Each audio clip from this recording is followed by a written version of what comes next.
자빠져 있어도 사랑해.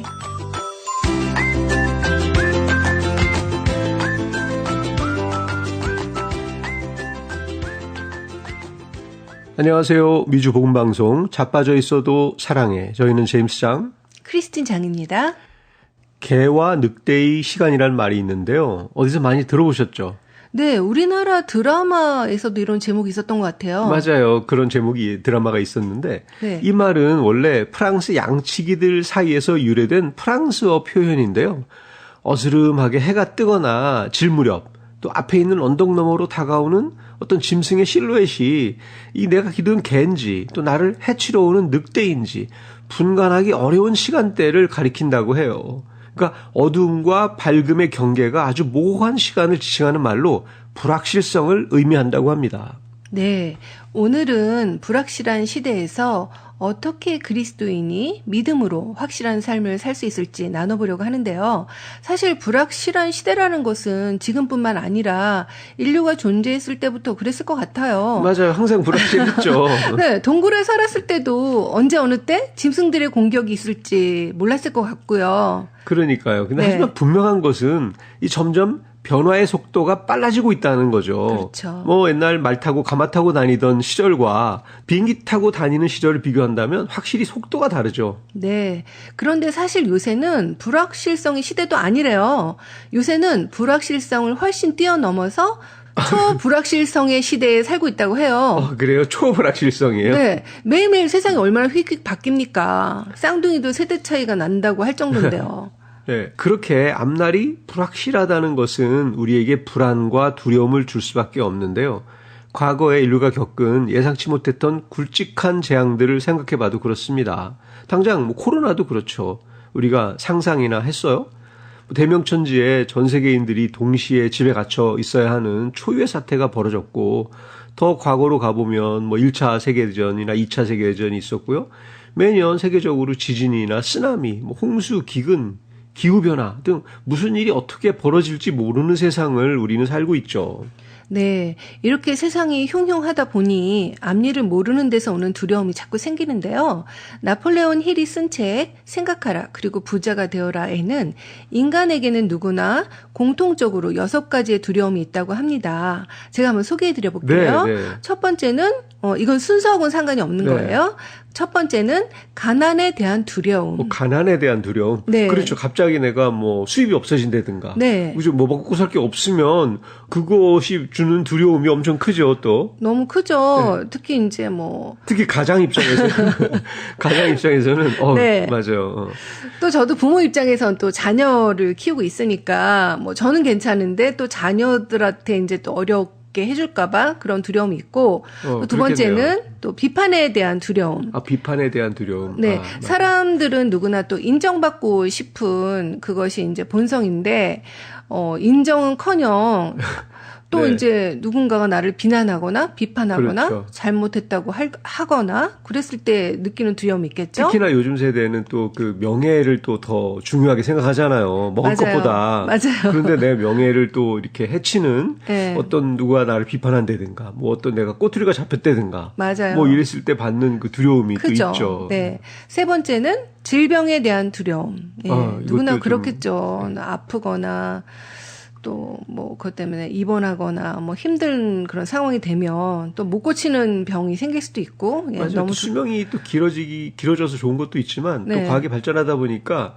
옛날에는 병인 줄 몰랐던 것도 맞아요. 병이 되고 잘 찾아내고. 네. 네. 그 옛날에는 이제 수명이 짧아서 그냥 아프기 전에 그냥 죽었던 병들도 있어요. 그랬다고 하더라고요. 요새는 암도 사람들이 많이 걸리잖아요. 근데 그전에는 암 걸리기 전에 죽었던 사람들도 죽어서. 있고 또 치매도 예. 오래 살면서 그게 더 많아졌다고 하더라고요. 맞아요. 요새 또 병이 걸리면 또 잘 죽지도 않잖아요.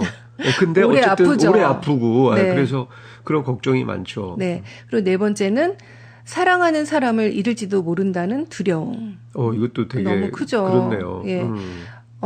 사랑하는 사람이 네. 나를 살아가기도 하지만 너무 사랑하면 잃어버릴까봐 뭐 두려운 마음 너무 크죠. 네, 뭐, 그렇겠네요, 그렇죠. 진짜. 가족들에 대해서 그죠, 느끼는 가장 큰 걸 잃는 거니까. 그렇죠. 네. 그리고 다섯 번째는 노년에 대한 두려움. 우리가 뭐 노후 보장하기 위한 상품들도 되게 많잖아요. 네, 맞아요. 그래서 보험도 들고. 그렇죠. 그럼 나이 들어서 이게 첫 번째 두려움하고도 연결되는데, 또 세 번째하고도 연결되네요. 가난하고 또 아프고. 질병, 그죠. 네. 네. 그랬을 때 늙고 이런 것에 대한 두려움을 다 가지고 있을 것 같아요. 그렇겠네요. 특히나 뭐 내가 늙었을 때 내가 어떻게 살아가야 할까. 네. 더군다나 또 아이들은 또 자기의 삶을 살아야 되니까. 그렇죠. 또 자녀들한테 또 부담이 될 수도 있고 하니까. 맞아요. 그래서 그런 여러 가지 다양한 보험들도 너무 많아서 이게 어떤 게 좋은지 맞아요. 사실 잘 구분하기가 쉽지 않죠. 예. 그리고 여섯 번째는 뭐 저는 이게 두려움에 대한 끝판왕이라고 생각하는데 죽음에 대한 두려움. 야, 공포의 끝판왕이죠. 네. 뭐 죽음 앞에 우리는 뭐 담대하지만 또 인간인지라 이게 또 두려움이 없을 수는 없겠죠. 맞아요. 어차피 죽어야 되는 건 다 알지만, 네. 그래도 겪어보지 않은 그쵸. 것에 대한 두려움이 있죠. 있죠. 제임스님은 제가 6가지를 말씀드렸는데 어떤 것이 제일 두려우세요? 저는 여기에는 없는데. 없어요. 인간에게 공통적으로 6가지 두려움이 있다고 했는데 여기 없다고요? 네, 저는 죽음에 대한 두려움도 사실 좀 없는 편이에요. 그게 아버지 돌아가시면서 극복했다 그랬죠? 제가 대학교 1학년 때 네. 저희 아버지께서 이제 갑자기 병원에 입원하시게 돼가지고. 네, 쓰러지셨죠. 예, 쓰러지셔서 입원하셔가지고 중환자실에서 오래 있었는데. 네. 그 중환자실이 또 제가 다니던 대학교의 병원이었어요. 부속 병원. 네, 대학교 병원이었는데 제가 그래서 그 병원에서 또 자고 아침에 학교를 가고 예. 이런 식으로 다니다 보니까 근데 이제 중환자실도 이게 레벨이 있었는데 예. 굉장히 좀 더 아주 중한 중환자실이었거든요. 근데 이제 그 옆에 있는 그 환자분들이 그 나이하고 상관없이 어느 날 돌아가시는 거예요. 맞아요. 중환자실이니까. 중환자실이니까 그래서 보면 어떤 날은 하루에 2분도 돌아가시고 막 이런 거를 보니까 그 전에 저랑 얘기하던 분들이 네. 이게 돌아가시는 걸 보니까 그런데 아침에 이제 바로 학교를 가면 한쪽은 이 젊음과 낭만이 넘치는 캠퍼스가 있고 그렇죠. 삶의 생기가 넘치는 그쵸. 것과 그런데 죽음과 네, 죽음이 넘쳐가면서 저는 굉장히 많이 생각해 볼 시간이었던 것 같아요. 그러면서 정말 다 죽는구나 하고 굉장히 제가 영적인 사람은 아니었는데, 네. 영적으로 생각해 보게 된 계기가 있어서 사실 죽음에 대한 두려움은 많이 없는데, 예. 저는 또 두려움이 아내에 대한 두려움? 뭐예요? 그게 이게 좀 불확실성에 대한 두려움이잖아요. 뭔가 내가 예측이 가능해야 좀 덜 두려울 텐데. 아니 여태 30년 넘게 살고 뭘 예측을 못해요. 근데 그게 쉽지 않더라고요. 어느 날 서로 기분이 좋은 상태에 있다가도 네. 갑자기 삐지거나 이러면 또 제가 어떻게 이게 왜 그러지? 하면서 이제 따라가는데 저는 그게 우리 아내만 그런 줄 알았어요. 그래요? 근데 제가 더 세월이 지나면서 느낀 게 보니까 우리 딸도 그렇더라고요. 제가 세상에서 제일 사랑하는 여자 2분이 이게 예측이 불가능해가지고 딸이 왜 그런지 아세요? 엄마 닮아서 그러지 않을까요? 아내가 낳았으니까. 그 제가 보기에 이게 참 여자들이 네. 참 예측하기가 어렵구나. 아니 그리고 또 있잖아요. 고양이. 고양이도 좀 그래요. 우리가 키우는 고양이도 이게 좀 마음대로 안 되더라고요. 강아지 키울 때는 제멋대로죠. 되게 제멋대로인데 그래서 그 고양이는 왜 그런지 아세요? 왜 그럴까요? 딸이 데리고 왔잖아요. 어쨌든 저는 예측이 불가능한 것들이 주는 두려움. 그럼 오늘의 주제는 불확실성에 대한 두려움을 갖고 계시네요. 예, 그게 특별히 저는 이제 제가 아내와 딸로 얘기를 했는데 아마 대부분의 남자들이 많이 좀 여자들에 대해서 그런 불확실성을 많이 느끼지 않을까. 예측 불가능함을. 그게 또 어떨 때는 되게 두려움으로 오잖아요. 네. 우리 크리스티님은 어떤 게 제일 두려우세요? 저는 이 6가지가 다 두려운데요. 그 중에 제일 두려운 거는 질병에 대한 두려움. 네. 네. 이건 제가 좀 트라우마가 있어서 그런 것도 있는데, 저희 이제 아이들이, 큰 아이도, 나서. 아기 때 좀 선천성 심장병이 있었고, 네. 우리 딸도 낳자마자 큰 수술을 했거든요. 네. 예, 그 장 문제로. 그러고 나니까 이 그것도 지금은 다 해결이 됐나요? 네, 해결됐죠. 네. 예, 너무 감사하게도 네. 해결이 됐는데 그러고 나니까 아이들이 아플까봐 그 두려워하는 마음이 생겼어요.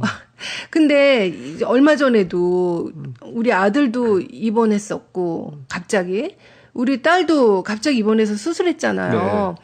그러니까 그렇게 될 때마다 막 두려움이 막 엄습하는 거예요. 그게 이제 4번하고도 연결이 되는데 사랑하는 사람을 잃을지도 모른다는 두려움. 그것하고 연결이 되면서 네, 질병과 같이. 네. 그게 또 연결이 되는 거죠. 6번 죽음에 대한 두려움. 네, 네, 연결이 맞아요. 되면서 너무 공포의 시간을 보냈는데 참 이것이 제가 죽기 전까지 이거 극복할 수 있으려나 모르겠어요. 이건 뭐 극복이 쉽지는 않겠죠. 근데 네. 이제 어쨌든 이 질병에 대한 두려움이나 이것도 다 뭔가 갑자기 언제 걸릴지 모르는 거니까. 그죠? 맞아요. 그리고 생각지도 또 못했던. 네, 그게 어떻게 진도가 나갈지를 또 모르는 거니까. 예. 모르는 거니까. 또 알면서도 또 미국에서 병원 가기 너무 힘들어가지고 결국은 응급실로 갔잖아요. 네. 그런 것들도 너무 스트레스를 주고 힘들었습니다. 네, 맞아요. 그런 것들이 항상 있죠. 아무튼 그런 두려움에 대해서 우리가 좀 여러 가지 두려움에 대해서 좀 얘기해 봤는데요.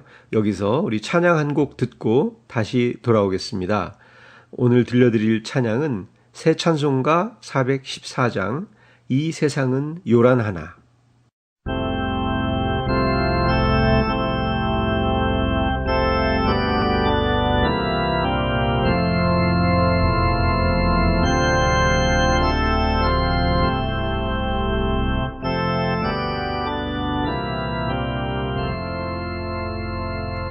이 세상은 요란하나 내 마음은 늘 변하다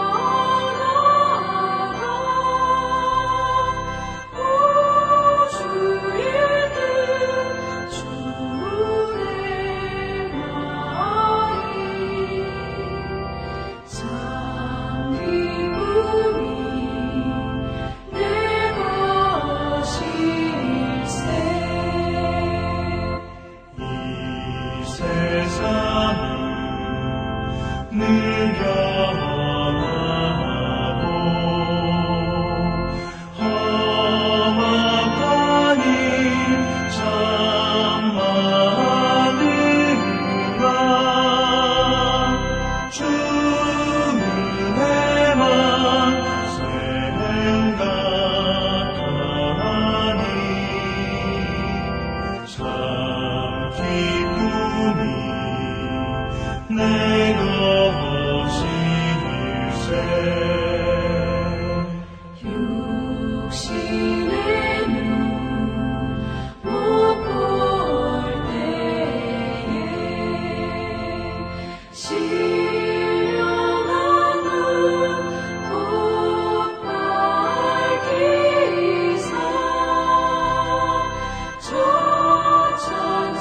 천천성문 보게 하니 참 기쁨이 내 것일세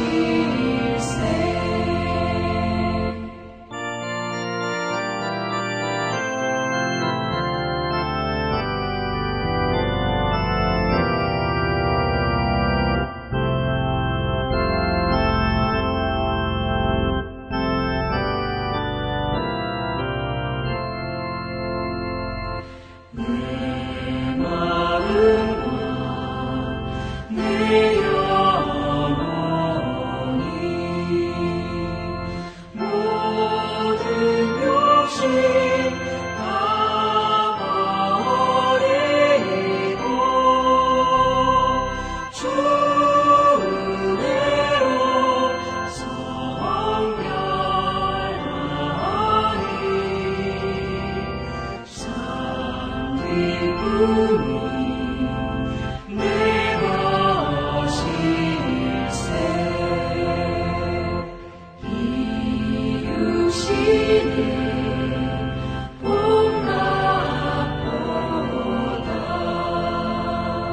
신령한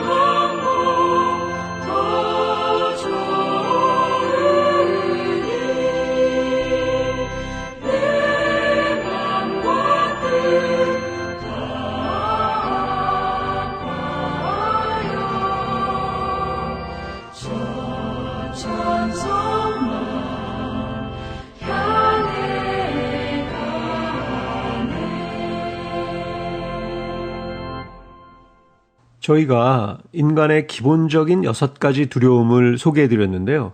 사실 그 6가지는 한 가지 두려움으로 요약할 수 있을 것 같아요. 그것은 불확실성에 대한 두려움이라고 할 수 있습니다.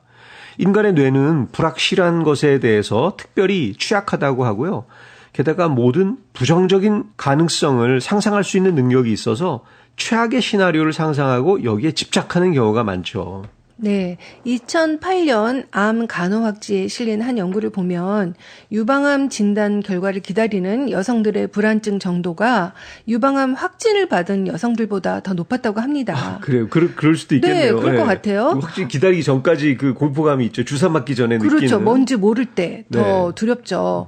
어떤 결과가 주어질 경우 사람들은 이제 상황을 자신이 제어한다는 느낌을 받게 되며 이는 어떤 면에서 불확실한 상황보다 더 쉬운 상황으로 여겨진다는 거죠. 네, 그죠. 아주 뭐 답을 받으면 좀 안심이 되는데 어쨌든 네, 맞아요. 그 전까지가 정말 여러 가지 상상도 더해지고. 맞아요. 저도 이런 경험을 한 적이 있는데요. 제가 이제 정기적으로 하는 유방암 검사가 있잖아요. 네. 그 검사를 하고 나서 뭐 결과를 기다리던 중이었는데 병원에서 전화가 온 거예요. 네. 재검을 하라고. 예. 예. 오, 그렇죠. 근데 제가 무섭죠. 그때 그 상황이 생각이 났는데 제가 그때 미용실에 있었는데 네. 그때 전화를 병원에서 받은 거예요. 어. 그때 막 너무 놀랬던. 그죠. 이게 뭐 멀쩡하면 왜 재검을 해야 되나. 맞아요. 네. 그리고 전 재검을 하라고 전화를 받았던 적이 없었기 때문에 네. 그때 너무 놀랬던 기억이 났고 뭐 결과적으로는 다시 재검을 했는데 그게 뭐 괜찮은 거래요. 네. 뭐 아시아 여성에게 많다고는 하는데 아무튼 그때 이게 뭐지? 하고 그렇죠. 괜히 막 더 궁금하고 더 불확실한 좀 걱정되고. 상황인 거죠. 이게 뭐 어떤 맞아요. 결과가 나올지 모르는 상황에서 왜 나더러 더 검사하라고 하지? 네, 그게 굉장히 불확실한 데서 오는 두려움을 느꼈던 경험이 있습니다. 그런가 하면 그 버스나 기차, 비행기 타고 여행을 많이 하잖아요. 네. 이게 지연될 때 느끼는 그 스트레스도 불확실성에 의한 것입니다. 2014년 버스 승객들을 대상으로 한 연구가 있는데요. 사람들에게 정확한 대기 시간을 알려줄 때 사람들의 스트레스가 줄어든다는 것을 보였습니다. 근데 대기 시간이 더 길어졌을 때에도 그 시간을 정확히 알려주는 한 사람들의 기분은 나아졌는데요. 그러니까 늦어지는 것보다 얼마나 늦어지는지를 잘 모를 때, 네. 불확실할 때 더 스트레스를 받는다는 거죠. 맞아요. 예, 그렇죠.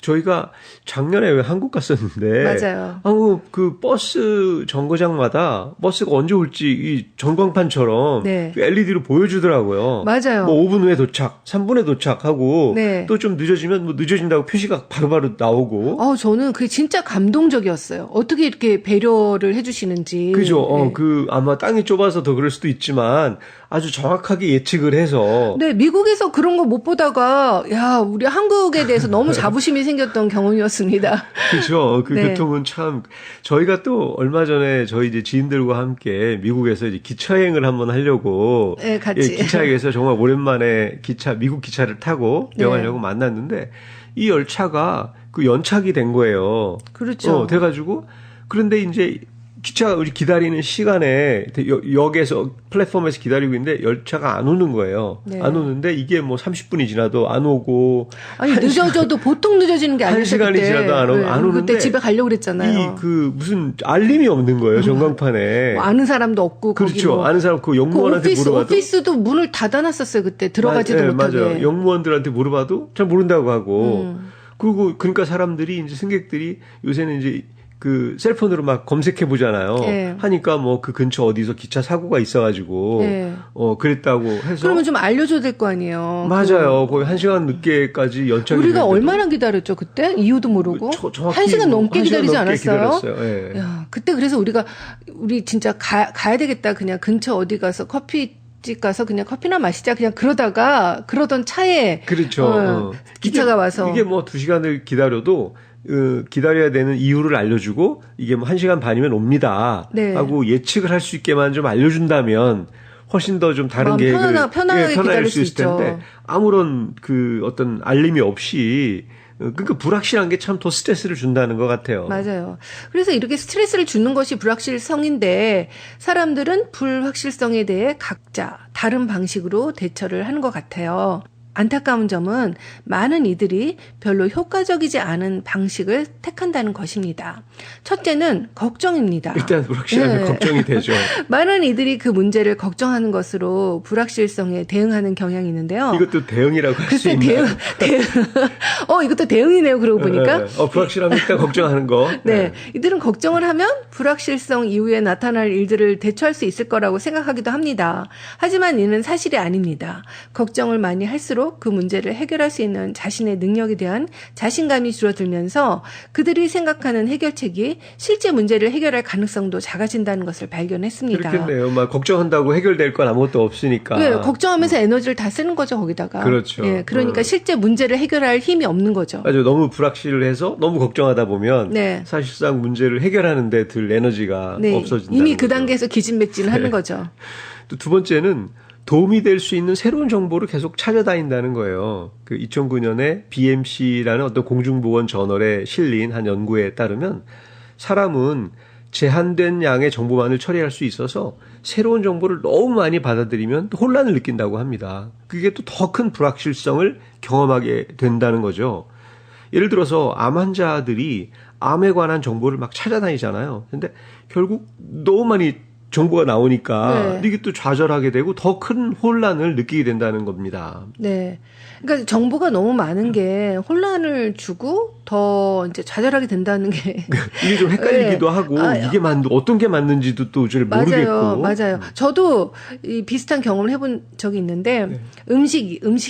아, 요리. 예, 요리 네. 만들 때 그 레시피를 참고하잖아요. 네. 근데 요새는 너무너무 많은 레시피가 있는 거예요. 그렇죠. 네, 우리. 다 너무 달라요, 또. 네. 그래서 예를 들어서 김치를 하나 한다. 해도 이게 뭐 이 사람께 맞는지 저 사람께 수천 가지 맞는지 레시피가 있죠. 그러니까 제가 이제 너무 헷갈려가지고 어떻게 할지 모르다가 이 사람한테서 요거를 따고 저 사람한테 저걸 따고 그렇게 해가지고 그냥 뒤죽박죽 했거든요. 네. 그 음식 맛도 뒤죽박죽이더라고요. 그래서 차라리 그냥 한 사람 거를 가지고 했으면 더 낫을 텐데 하는 생각도 들었었어요. 맞아요. 근데 네. 어쨌든 너무 많은 정보가 들어오면 네. 그 중에 한두 개 찾기가 또 쉽지 않을 수도 있을 것 같아요. 네. 그 인간이 좀 그 오해하고 있는 것 중에 하나가 많은 정보를 가지고 있으면 내 성공률이 높아진다고 생각하는데 그게 아니에요. 정보가 진짜 더 많을수록 인간은 더 불행해진다는 그런 얘기도 있어요.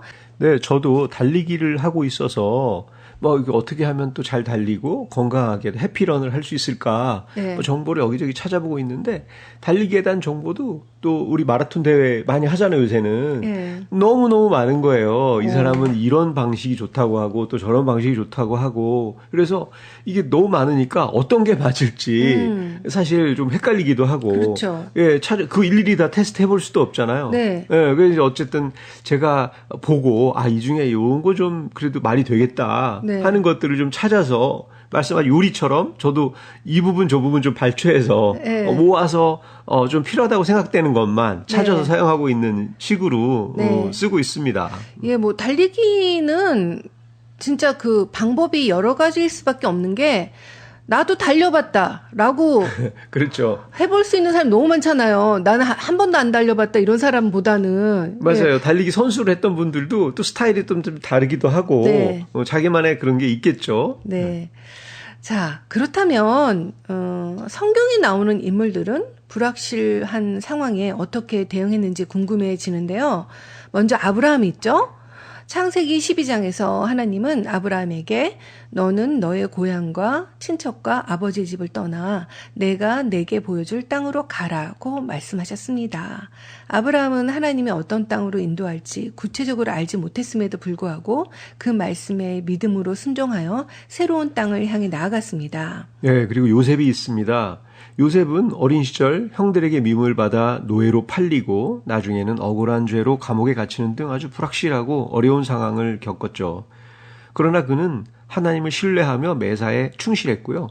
결국 이집트의 총리가 돼서 자신의 가족과 많은 사람들을 기근에서 구했습니다.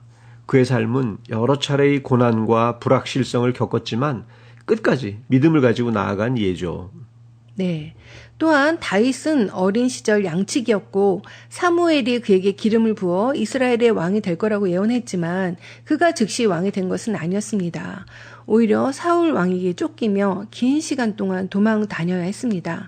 그는 자신의 삶이 계속해서 위협받고 왕이 될 수 있을지 확실하지 않은 상황에서도 하나님을 믿고 의지하며 기다렸죠. 결국 다윗은 이스라엘의 왕이 되었고 하나님의 큰 축복을 받았습니다. 네, 또 바울이 있는데요. 바울은 기독교를 박해하던 자였는데 다마스쿠스로 가던 길에서 예수님을 만나 변화된 후에는 복음을 전하는 사도로 살아갔습니다. 그 여러 번 투옥됐고 또 죽을 위기를 여러 번 겪었고 또 배신과 고난 속에서 끊임없이 복음을 전했죠. 바울은 자신의 미래가 불확실하고 또 죽음의 위협이 끊이지 않는 상황에서도 하나님을 신뢰하며 나아갔습니다. 네, 이분들은 불확실한 상황에서도 하나님의 인도하심을 신뢰하며 믿음으로 나아갔던 분들이죠. 이들은 하나님께 의지하면서 자신 앞에 놓인 불확실함을 두려워하지 않고 그분의 계획과 약속을 믿고 행동하였습니다. 이 밖에도 성경에는 불확실함에 대하여 믿음으로 반응했던 수많은 인물들이 있습니다. 네, 여호수아 1장 9절 말씀입니다. 내가 네게 명령한 것이 아니냐. 강하고 담대하라. 두려워하지 말고 놀라지 말라. 내가 어디로 가든지 내 하나님 여호와가 너와 함께 하느니라. 이 말씀은 초불확실성의 시대를 사는 우리들에게 큰 용기와 위로를 줍니다. 그런데 이 말씀에서 우리가 깊이 생각하지 않고 넘어갈 수도 있지만 첫 부분에 있는 내가 네게 명령한 것이 아니냐가 중요합니다. 하나님께서 강하고 담대하라고 하신 것은 단순히 우리를 위로하고 용기를 주시려고 하신 말씀이 아니라 우리와 이 시대를 향한 하나님의 명령이라는 것입니다. 네, 이 말씀은 하나님의 전능하심과 선하심을 믿는 자들은 어떠한 현실 앞에서도 무서워 떨지 말며 주저하지 말라는 하나님의 준엄한 명령인 것입니다.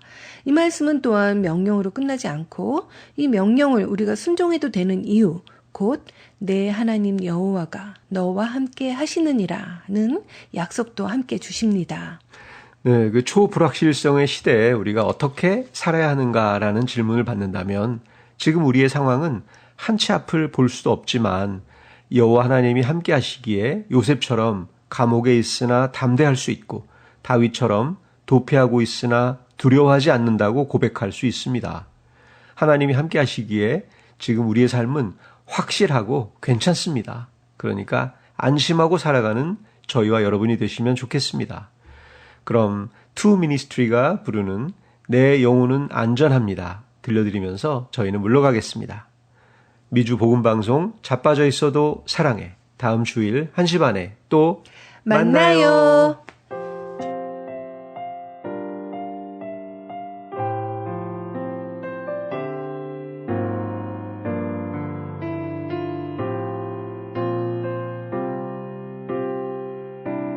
내 아버지 그 품 안에서 내 영혼은 안전합니다. 주 손길로 내 삶을 안으시니 그 평강이 나를 덮습니다.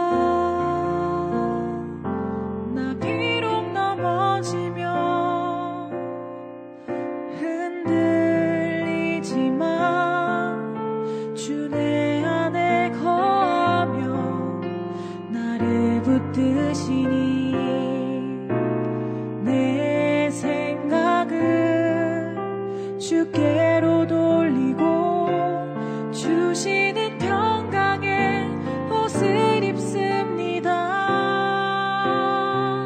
주 약속 안에서 내 영혼 평안해. 내 뜻보다 크신 주님의 계획 나 신뢰해.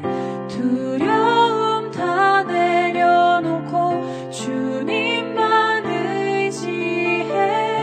주 안에서 내 영혼 안전합니다.